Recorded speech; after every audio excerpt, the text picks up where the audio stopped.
এই দেখো একটা ফাউন্ডেশন কিনেছি, হ্যাঁ, নো মেকআপ লুক ফাউন্ডেশন, জানো তো? ফাউন্ডেশন কিনেছো? বাবা, কি কারণে, কোথায় যাবে?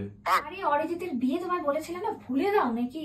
ওর বিয়ে তো আমি গিফট সাজেস্ট করে রেখেছি, মাত্র ১,৫০০ টাকা দাম, সেটা তোমাকে দিতে হবে। ১,৫০০ টাকা? তোমার বন্ধুর বিয়ে আমি কেন টাকা দিয়ে দেবো? তুমি দাও গিফট ১,৫০০ টাকার। পাগল। আমার বন্ধুর বিয়ে মানে তোমার কিছু যায় আসে না, তাই তো? ঠিক করে কথা বলো কিন্তু, হ্যাঁ, ঠিক করে বলো। আরে না না, আমি ঠিক ইয়ার্কি মারছিলাম, আমি দেবো না, সেটা হয়। একটা কাজ করো, তুমি ১,০০০ টাকা দাও, আমি ৫০০ টাকা দিচ্ছি, ঠিক আছে? তাহলে হয়ে যাবে তো, কোনো অসুবিধা নেই তো? কি আমি ১,০০০ টাকা, তুমি ৫০০ টাকা? তুমি ভেবেচিন্তে কথা বলছো? হ্যাঁ আচ্ছা, তাহলে একটা কাজ করো, তুমি ৭৫০ টাকা দাও, আমি ৭৫০ টাকা দিচ্ছি, ঠিক আছে? তাহলে তো কোনো সমস্যা নেই।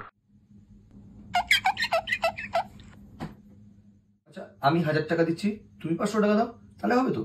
আচ্ছা ঠিক আছে, আমি ১,০০০ টাকা তোমায় কালকে দিয়ে দেবো, তুমি ৫০০ টাকা দিয়ে অর্ডার করে দাও, ঠিক আছে?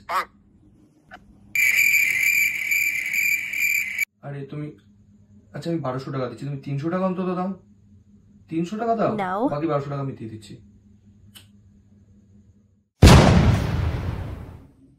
মানে বুঝতে পারছি তোমার মোটিভটা, তুমি কিছুই দিতে চাইছো না। ঠিক আছে, একটা কাজ করো, তুমি কালকে অর্ডার দিয়ে দাও, আমি ১৫০০ টাকা আমিই দিয়ে দেবো। কি করবো, আমিই দিই, ঠিক আছে? খুশি হবে, শান্তি তো?